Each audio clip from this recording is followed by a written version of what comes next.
Over the weekend of June 9th, West Hollywood celebrated LA Pride, which commemorates the Stonewall Riots. For all the little gabies in the audience, the Stonewall Riots are arguably the most important LGBT rights event of the 20th century. During the last weekend in June of 1969, the homophobic NYPD raided the West Village gay bar Stonewall, resulting in several days of violent protests pitting the police against an abused and angry queer community. Coverage of the riots by mainstream publications, such as the New York Times, permanently pushed LGBT culture out of the closet and into the spotlight. When it comes to Stonewall, the first name that pops into people's minds is Marsha P. Johnson, the trans activist who was credited with shattering the windshield of a cop car with a brick. But Marsha wasn't the only fierce female fighting for LGBT rights that weekend.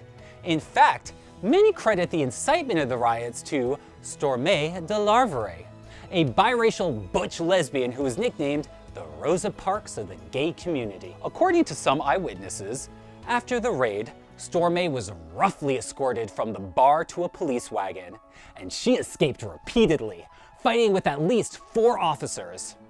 After announcing that her handcuffs were too tight, an officer clubbed her on the head with a baton, and even as she was bleeding from the head, she continued to fight back against the abusive police. After an officer picked her up and hurled her into a police wagon, the crowd erupted into a mob, sparking the historic Stonewall Riots. It should be noted that Stormé considered the term riot misleading, saying, quote, "It was a rebellion, it was an uprising, it was a civil rights disobedience. It wasn't no damn riot."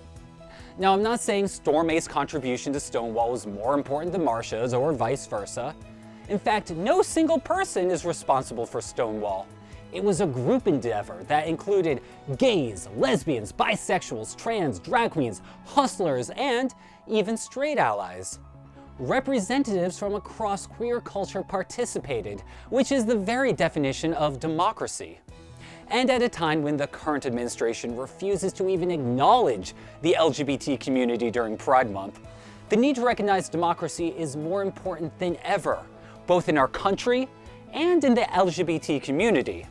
Or, as former First Lady and LGBT ally Michelle Obama put it, "It's not yes you can, it's yes we can. And until we get that right, it doesn't matter who runs." Thank you, Mrs. O.